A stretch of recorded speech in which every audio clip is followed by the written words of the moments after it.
I have thought a lot about the blue flight, how, very simply spoken, the center of the country is red and the perimeters are blue. And it's like, I feel like I'm part of the camp who has fled to the edges where people will accept me, where we can be authentic, where our lives are not threatened as much.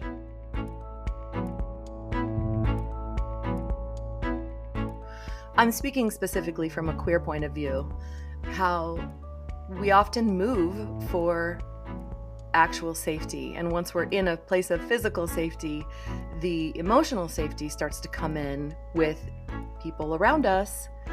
Incidentally, in our bubbles, I began to relax around and began to understand more about myself with. And I think it's understandable that people want to be surrounded by folks who have some similar values, with whom you feel like you can be true to yourself and have that reflected back. That's what you've done in your life more broadly. But there are still times when you choose to engage with your family or with people whose values or lives are very different from your own. There are, and so I had to come from going away to turning around and coming back. So I find in those times I want to be there. I want the connection.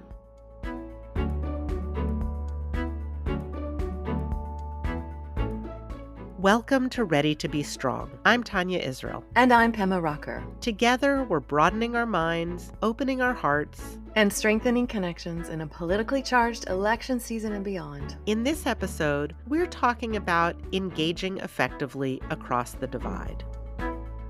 When I wrote Facing the Fracture, I intentionally waited until chapter 8 to talk about engaging effectively. Everything we've done up to this point in the podcast has been about our own individual journeys. We've been looking about how we interact with media and social media and our own cognitive biases. We've been building our internal resources like resilience and intellectual humility and compassion. And maybe, that's all people need. A lot of what people are struggling with right now has to do with their internal turmoil. Some of what people are dealing with has to do with how do they actually engage with other people in their lives, in their communities, in their world. And so now we've built a very strong foundation so that we can get here if people choose to take on this next task of actually interacting with other human beings. Let's interact. So, what I realized reading this chapter is I'm such a listener, and I will listen, and then I will just handle it over here in my silence and in my questioning that goes in different directions. But I won't, or I haven't anyway, inserted myself or my thoughts into the conversation, if it even is a conversation at that point versus a spouting statements. And I'm noticing in this chapter, like, oh, this is potentially an invitation to me to notice my passivity, notice that the conversation is never going to go my way, either from an equal perspective or from a, hey, want to hear what I have to say or what makes me up as a person? I'm never going to get that benefit because I'm not speaking to it. Mm-hmm. Can you pick one of those conversations, or one of those, let's say, interactions to that we can unpack a little? So one of them, I was getting a ride to the airport from somebody in the neighborhood, and we were chatting. And as we're talking, he's talking, this thing he's saying is accumulating and accumulating. I'm totally interested. He's a business person. So, and I've got a small business myself. I'm listening to, all the things that he's saying. Then I start to realize the things he's saying are actually they're political slogans, and they're starting to quote really wrong media. And when I say wrong, I mean the kind of media that is actual lies, like straight up made up. And all of a sudden I was listening from this marketing perspective and from this business perspective, and then when he started to say things that were completely against the laws of marketing, like, wait a minute, why would anyone want to kill half the population when they're trying to make money from that same population? I don't know if we were talking about COVID or what, but it got that extreme. And I'm like, this doesn't make sense from a marketing perspective. I don't Wait, are you sure? So I was really engaged, and then all of a sudden it surprised me what he was believing and how he was so slanted in his beliefs. And I reacted like, wait a minute, wait, what are you talking about? That's kind of insane. Do you realize that from a business perspective that doesn't calculate? Is that how you reacted in your head or out loud? No, out loud. It was out Mhm. loud. And with him, he has this personality that's kind of bombastic, and everything just kind of slides off him anyway. So I can do that with him. But I only do it to a certain degree. With somebody else kind of in the same tribe, I have spent years being very careful, very compassionate, very loving. Like, I do not agree with any one of the incredible slants that come out in my conversations with him, and I think they're really harmful. And also, I feel like I'll get shut out and I won't have access to him anymore. I won't get to talk with him anymore. And Mm, that feels really important to me, for him to have access to me and me to have access to him. yeah. So it sounds like you are really struggling between your authenticity and your relationship with somebody who's important to you. I am, and I have been noticing that this comes up again and again. So I have been learning to I have been learning to show up more in the conversation, even while I haven't been asserting my opinions or how I am in my life or what I'm doing. I'm not asserting myself yet, but I'm actually showing up. Whereas before, I was just kind of in the wind because I felt like I didn't belong, or I felt like I wasn't accepted, or I was something like that. I'm often talking with people who their initial reaction is to share lots of facts and figures and sort of get into this debate kind of mode. And, then I talk about how important it is to listen and to develop that warm, caring relationship and to really try to understand. I think a lot of people are also in the kind of place that you are, where it's like, "Okay, I know how to sit there silently and take it all in." And it's not like I don't understand that perspective. That's what I grew up with. It's what, I've been surrounded with. But then what do I do? Then what do I do? So I have been learning uh, in the last few years that the showing up itself is textured. So I needed to go back home because something tragic had happened. And in the background, there was stuff happening that was really troubling to me. And I was counseled by my therapist to change your focus, Pema. Anytime you start to perseverate on that thing that you can't control, all the stuff that feels troubling to you, change your focus to why you're there. The second you start to think about details about that troubling thing, bring your focus back. And I remember thinking at the time, isn't that denial? Am I not just denying the situation? And hearing her say, just try it. You've got to focus on being there for the tragedy in your family. Don't get caught up in the noise in the background. And I tried it, and it calmed my nervous system over and over again. And it allowed me to focus on showing up versus, oh my God, how am I even going to show up? There's Yeah. so much going on in this moment. And I have a practice and a habit of dismissing myself from the situation because of my prior experiences and my passive response. How am I going to show up here? Yeah. So my showing up is textured in that way with, let me practice being here and changing my focus. Let me practice saying one thing and taking my other needs to support that I have set up with friends outside the bubble, um, over time. You're going in with intention and really thinking about what is it that I'm trying to do here, and I think that's beautiful, because when I ask people, like, "Why is it that you want to even engage with people who have different views than you do?" The number one reason that comes up is people say, "There's somebody in my life who I wanna maintain a relationship with." And, some people say they want to persuade or convince someone, they want to find common ground or heal the divide. And some people just, can't fathom people who are in a different place and want to gain some insight. So you were going in there with an idea of, okay, my goal is to show up and there's this thing happening that I want to be present for. And in order to do that, I might need to keep my focus on that thing and not on all these other things going on that I find troubling or that really rub my values, the wrong way. Yes, exactly. Yeah. I think it's a great example of the fact that we have multiple wants. We want to show up and we wanna be there with and for our family.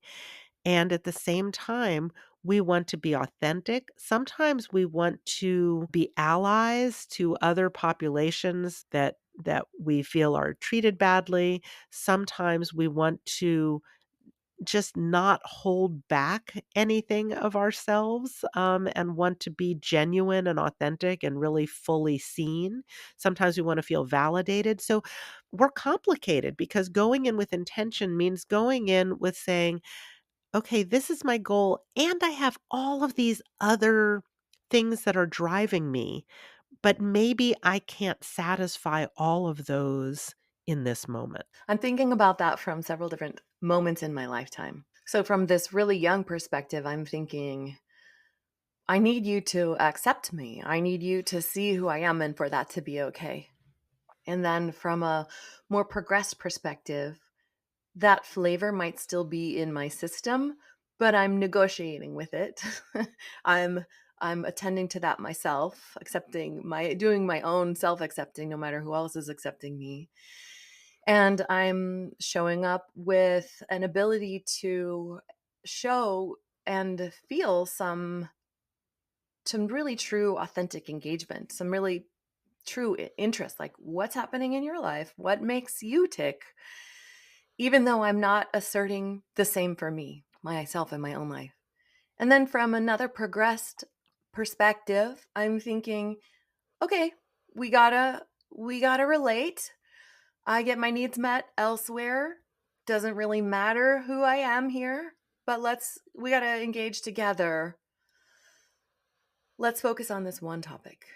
Yeah. So I'm curious about, like, when you're listening, there are ways that we can listen where we are just like, I'm just going to be silent and I'm not going to say a thing and just, you know, give the other person space. And that's actually an important thing in listening, to give somebody uninterrupted time to speak. But then there's a question of, what do you do when they stop or when they pause? And when we talk about active listening, one of the things that we can do is we just reflect back what we heard and we summarize a little bit of what they said. And that can be helpful for two reasons, both because it keeps us focused on really what are they saying rather than on whatever kinds of reactions we might be having internally. I mean, it's important to pay attention to our reactions and calm ourselves as you were doing, but also to maybe understand people on a little bit deeper level and to say, okay, this is what I'm hearing. Is that right? And that can also help the other person to feel heard in a way that just sort of having the empty space doesn't necessarily do that. So that reflecting can be helpful. But then one thing that we don't often do is, when somebody's values are in conflict with ours, is to encourage them to say more, but not to encourage them to say more like some people in this sort of, debate mode will be like, "So where did you get those statistics?" Like, "What are you reading?" Like, that sort of in a challenging way. But Tell me how you got there, and what's the meaning that that issue has for you? What is it about that hits you so personally when it's something that may not have anything to do with your life, or maybe it does, but if it doesn't. So, there are ways that we can be active even as a listener, and I'm kinda curious if that's something that you do, and if so, how does it work, or how does that sit with you? I have a long practice of active listening because I want to relate. And I have had the experience that I can relate if I listen actively and if I nourish the conversation with my questions. I can bridge what feels like is missing for me in my often my physical distance. I can bridge it with my listening. But like I said earlier, I leave myself out. Mhm. So, then the question is, okay, you've got the intention. You've got the active listening skills. How do I share myself in a way that feels authentic and fulfilling and can also hold that relationship? Yes, because I want to understand them. I want for my heart to be warm in connection with them. And when I actively listen and I ask engaging questions that lower defenses and welcome people into the conversation, that feels good to me. That feels like connection. But I'm realizing that what's missing in our connection is me and me sharing. And I'm experiencing this on a broader level too when I think about politics, like how many of us shut down when it comes time or when there's an opportunity to express, to engage across the divide. Are we just shutting down to not deal with it? Or is there a way that we can take an opportunity to not just listen actively to somebody and what they're, in some cases, spouting, in other cases, sharing with us with an open heart. But also, can we listen actively and bring in what's meaningful to us as well? Mhm. I think one of the challenges to this is that the idea we have of what that looks like to share where we're coming from, especially like in a political realm. We often have these images of, what we're seeing in the media, and it looks like debate and it looks like sharing lots of facts and figures. And we know that that's not very helpful to do, like the research shows. That's not very helpful to do from even a persuasion perspective. So then the question is, all right, well, what does that look like if we're trying to be relational and also sharing values or political views? And stories are actually a really powerful tool that we can use to share where we're coming from that isn't about focusing on, here's this thing I just read or whatever, but it's like, how did you come to see things that way? Was there somebody who you encountered in your life who, shifted things for you? Like, what was it that made this issue meaningful for you or put it on your map? So, those kinds of stories, if we can share those, not only are they more relational, but there's this funny thing where stories actually seem more true to people than facts do. So, sharing the stories is not only gonna maintain the relationship, but it's also gonna be more effective for all those other goals that we might have, whether it's persuasion or common ground. Will you talk about that a little bit more about how stories are more effective than sharing the data? So, if somebody's sharing data, and especially in this polarized environment, we've talked about how, people are really immersed in different narratives with different kinds of information supporting that. So, somebody says, well, there's a study that says this. And I say, oh, well, I know this other study that says this. And we get into an argument about facts. People always say, how can I have a conversation with somebody when we can't even agree on facts? And it's like, well, what if the conversation isn't about agreeing on facts? Because so it's easy to fall into that is one of the things, but also story because it has personal meaning. Somebody's interested in hearing more about you, Pema. Like especially a family member, somebody who's in relationship with you, they want to hear more about you. They want to understand you better, ideally. They don't necessarily want to hear a bunch of facts and figures. And so people are more receptive to story. And if there's an emotional component, it tends to be easier to remember, it tends to be more impactful. And so it actually serves multiple purposes when we can share those stories. One of the things that you've talked about is, hey, why don't you practice this stuff with people who think the same thing that you do? Mhm. For the sake of practicing it and seeing what it feels like to deepen the meaning of the conversation, understand where they're coming from. I love how you pointed out that I might be assuming that they're thinking exactly the same thing as I am because we're on the same side. But when I get into conversation about them, I realize the diversity of their views and experiences and opinions and how different they are from mine even as we're on the same side.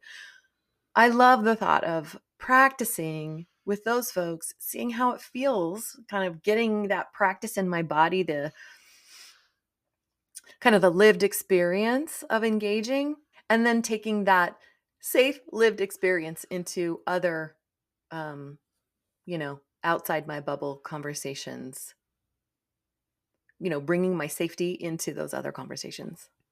Yeah, absolutely. I think sometimes when we imagine engaging in dialogue across political disagreement, we imagine that we're going to be talking to somebody who's the most different from us in terms of our views. And having those conversations with people who have similar views, one, it's great practice, it sort of, feels like it's a safer place to start trying on these skills than to do it in a situation that's gonna be more conflictual. But also, oh my gosh, there is such nuance to where people are coming from and how they got there. I don't think I understood as much nuance to, where people are coming from on the pro-choice side than when I started doing these dialogues, when I brought together people to have dialogue across, pro-choice and pro-life people, and then I was talking to the pro-choice people, "Hey, we're doing these dialogues," and we started sort of getting into these conversations about where we were coming from that we had never talked about before, and I was like, "Oh, I do not agree with some of these people." It helped me to see actually some of the range of views and experiences on my own side. And that's really helpful also because it also helped to kind of break down some of that us versus them. It was like, "Oh no, there's this whole like multidimensional spectrum of where people are with this and you can't fit any of it on a bumper sticker." Right? I know this being a writer who's tried to fit words into tiny spaces. So, I mean, that makes me think about crafting an argument in other people's values. Can you talk about that a little bit? We often think that if we are trying to persuade somebody, we should just tell them the arguments that resonate for us and that we find convincing. But people on the left and right tend to have different kinds of moral frameworks, where people on the left tend to emphasize nurturance and justice, and people on the right tend to emphasize responsibility and traditions. If we can actually frame the arguments more as they would appeal to somebody on the other side rather than how they would appeal to our own views. And this is part of the reason why that listening part and really understanding where somebody's coming from is so important because this is also true if we look at the literature on persuasion. So it says that if you can really listen to somebody and understand them, then you're gonna be able to tie into something they said. And I seem to think you have a story about this. Can you share that?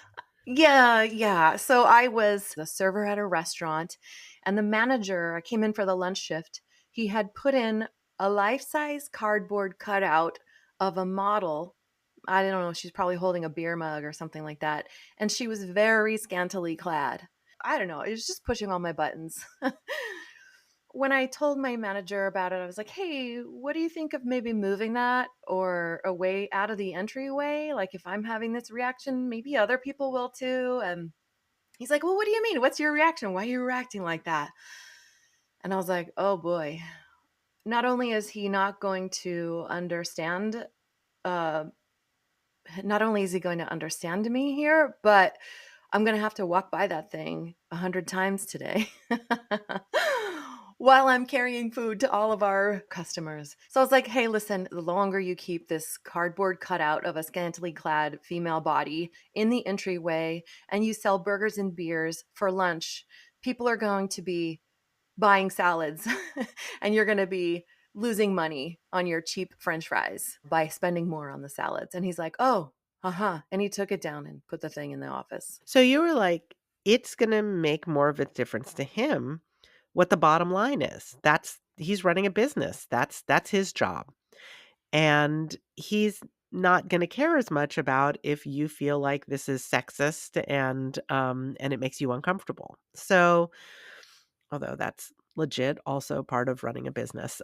So so that was you are I think, in all of this, you're very skilled at being able to be intentional, to listen to other people, to be able to identify what their priorities are and really tie into that, which is great. And I'm just going to say, I recognize like we don't always do all of those things all the time. Yeah, that authenticity paired with strategy.